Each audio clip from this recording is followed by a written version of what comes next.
Okay, as I said, we were going to make sure we painted the flex forks before we installed them on the little SD60 Raptor here, and as you can see, it still has the original forks on it, and they're solid. They don't give when you're riding. So we're going to install these flex forks right here, and as you can see, I said I was going to paint them. So here's what we're doing. We are sanding these or scuffing up the paint so that you can make sure that the paint will stick. And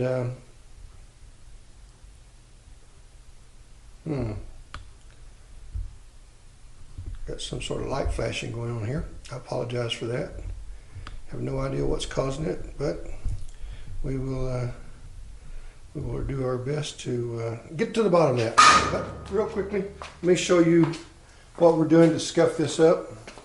And we're using Scotch-Brite sanding pads here, and you can see right down here, you want to make sure that you get this good and scuffed so that the paint will adhere to the original paint. Of course, we will also put a paint with a primer in it so that we don't have to go back and prime this first and then scuff that prime up. And this should guarantee you of course there's no guarantees in this world, but it should give you a better contact with the paint that's on here and allow the new paint to better adhere. But what you really want to do is get as much of this bright paint scuffed up as possible, and try to keep your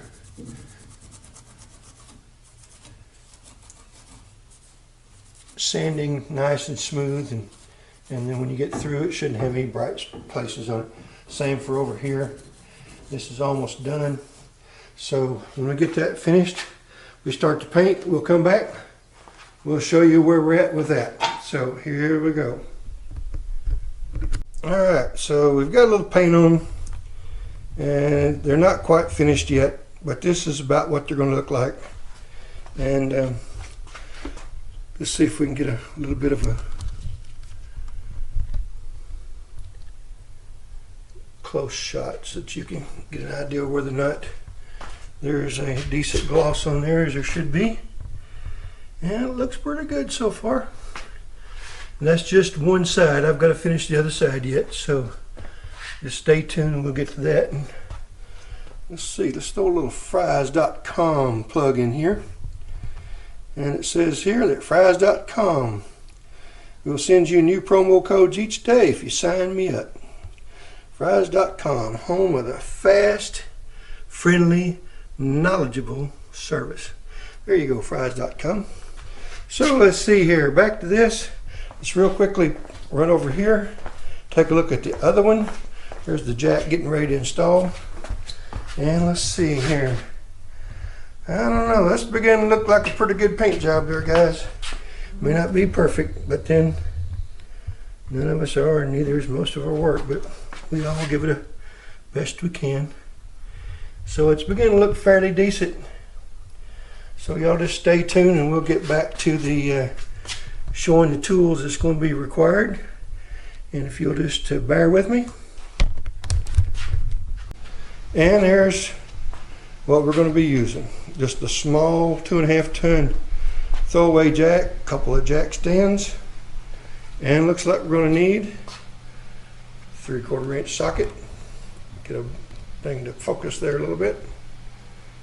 3/4 inch socket, 1/2 inch ratchet, and a 1/2 inch breakover. And that should come right down here. And I'm going to need that for the 3/4 inch head bolt. And we should take that out. We should jack up the mower and make sure we put a jack stand under each side of the deck. Make sure it's up and safe and high enough for the casters to drop out from underneath the mower as we take the bolts out and pull them down through the bearings.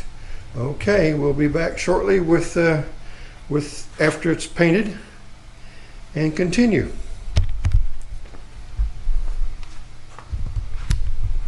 Okay guys, as you can see, now we've got the Raptor up off the ground, approximately from the bottom of the tire 6 inches. And that should give you plenty of room here to remove this bolt, and we'll drop it down out of the bearings, remove the bearings if necessary, if they come out of the spindle facility, and then we will place the bearings on the new flex forks, stick the forks back up through here, replace the washer, the bolt on both sides, put the thing on the ground, and then we'll tighten up the bolt and torque them to that being a 1/2 inch bolt, probably I'd say around 75 to 90 pounds. Anyway, we'll get to that shortly, but as we're working, we will make sure that we put a blue Loctite on the threads to keep it from backing out. And we'll run it a little while, and then we'll check it one more time.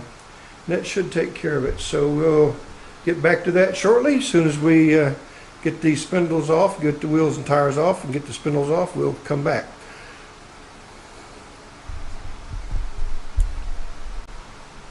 Okay guys, there she is without the front spindles, and it literally, even to pull the wheels off, I forgot to mention a while ago, you will need a, let me take the camera over and I will point it at the 2 tools that I did not put in the display. So come on out of here, camera. I know that you can do it. Alright, sorry about that guys. And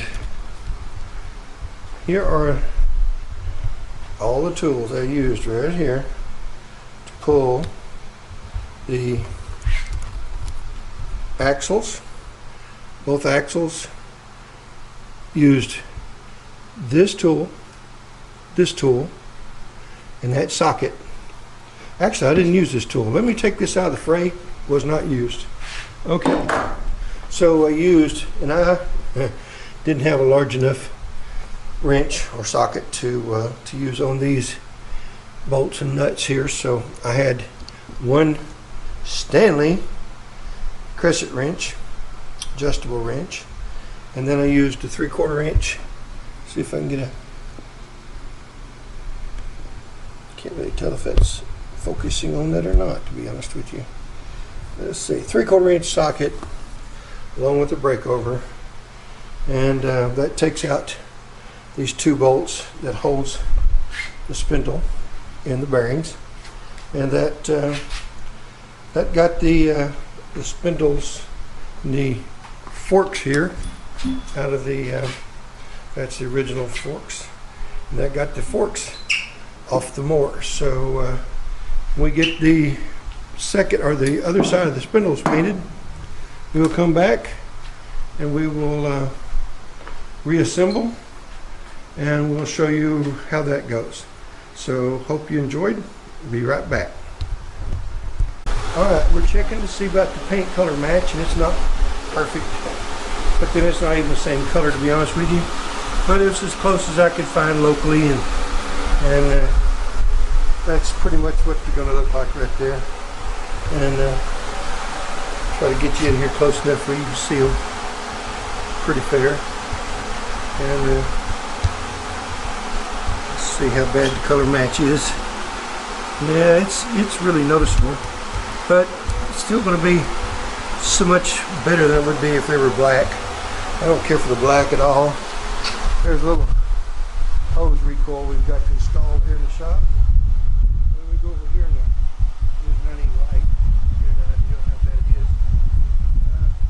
Of course, now this paint here, pardon the fan, I know it's going to be loud, but these forks are 4.5 years old. Paint's probably older than that on there. You don't know when it's painted before it's assembled. But again, that gives you an idea of how close or how far off the paint's going to be. So I just thought you'd ought to take a look before I install it. Here we go.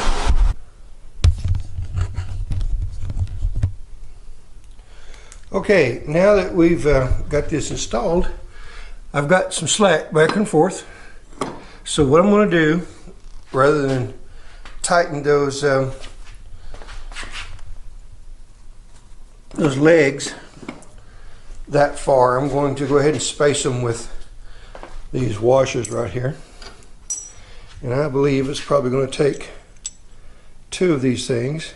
They are relatively thick, but it's just about the right distance to go in there and space them out. So we'll put those in, and then put one on either side to center it, and that should do pretty good. So that's an update on my installation, and I wanted to give you a blow by blow here as I said I would. So anyway, that's where we're at, and we'll be back when we get those in.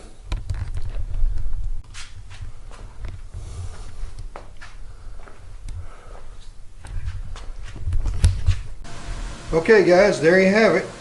They are assembled after painting, of course, and you can see that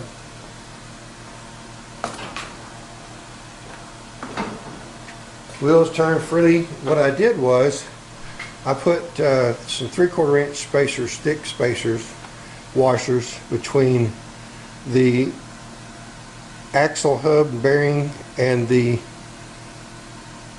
flex fork on either side, center of the wheels, and then tighten them up until they were snug, and then back them off till they run freely. So they're on.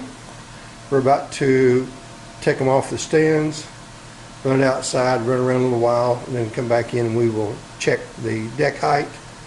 And they say give it about 20 minutes before you check your deck height, just to settle in. And once we do that, then we're going to check the deck height and adjust it as necessary, and then you'll have an old Hustler Raptor SD with suspension seat kit and flex forks.